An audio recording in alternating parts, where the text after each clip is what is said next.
চিত্রের সাহায্যে 5টি আসনের প্রণালী সহ উপকারিতা। তো প্রথমেই দেখব স্ট্যান্ডিং পজিশন। স্ট্যান্ডিং পজিশনটা কীরকম দেখো প্রথমে চিত্রের মাধ্যমে। এটি হলো স্ট্যান্ডিং পজিশন, যাকে আমরা বলি অর্ধচন্দ্রাসন। এর পদ্ধতি কি? পদ্ধতি হচ্ছে 2 পা জোড়া করে সাবধান অবস্থার মতো সোজা হয়ে দাঁড়াতে হবে। তারপর কি 2 হাত মাথার ওপর তোলা হবে এবং নমস্কারের ভঙ্গিমায় হাতের তালুকে রাখতে হবে। এই অবস্থায় হাত দুটি কানের সঙ্গে যুক্ত থাকবে। কোমর থেকে শরীরের ওপর অংশ পেছনের দিকে আস্তে আস্তে বাঁকতে হবে। হাত সব সময় কানের সঙ্গে যুক্ত থাকবে। দেহের অবস্থা অর্ধচন্দ্রের ন্যায় হবে। 30 সেকেন্ড পর আস্তে আস্তে স্বাভাবিক অবস্থায় আসতে হবে। এর উপকারিতা কী কী রয়েছে? উপকারিতা হচ্ছে মেরুদণ্ড নমনীয় হয়, কোমরের মেদ কমাতে সাহায্য করে, কোষ্ঠকাঠিন্য দূর হয়। সিটিং পজিশন বা পদ্মাসন।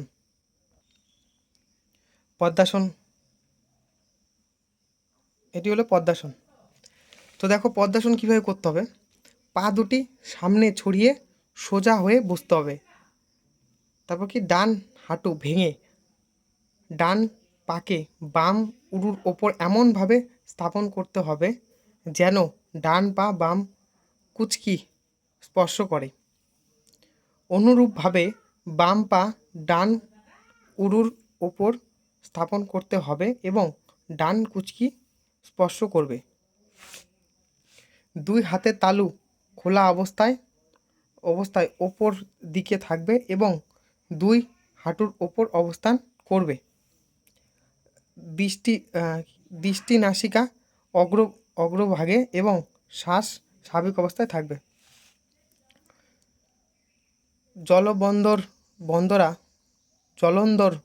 জলন্ধর বন্দার জন্য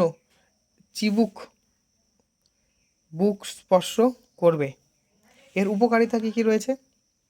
মনের একাগ্রতা বৃদ্ধি পায়, পায়ের বাত নিরাময় হয়, সুষমা কাণ্ডের কার্যক্ষমতা বৃদ্ধি পায়।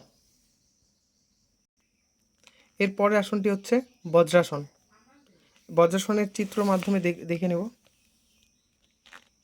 এটি হলো বজ্রাসন।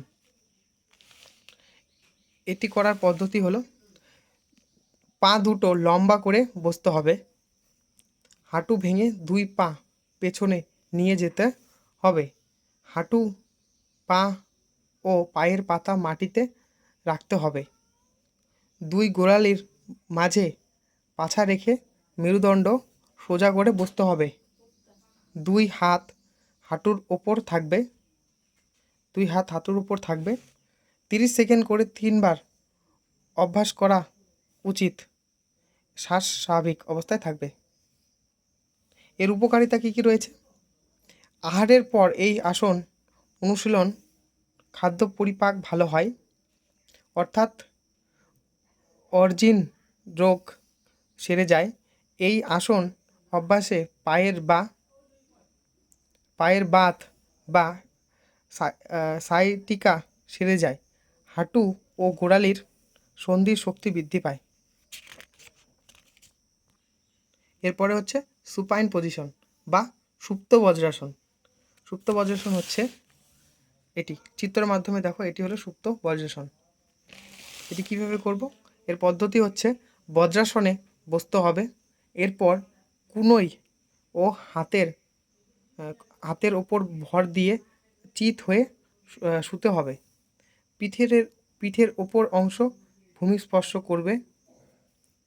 কুনোয় ভেঙে হাত দুটি সংলগ্ন অবস্থায় মাথায় নিচে বালিশের মতো রাখতে হবে।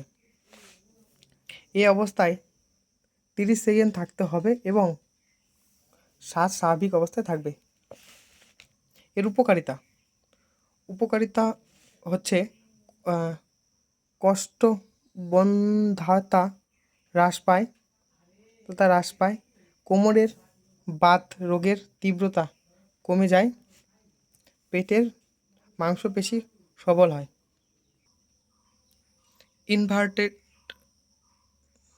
ইনভার্টেড পজিশন অর্থাৎ হলাসন।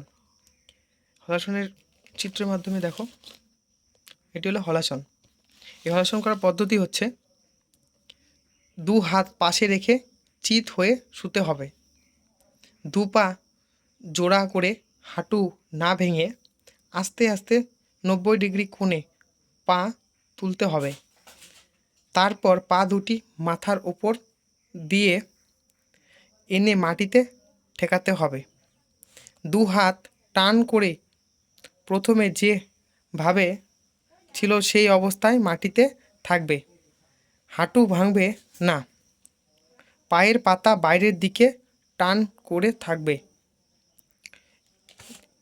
চিবুক শরীরের সঙ্গে লেগে থাকবে।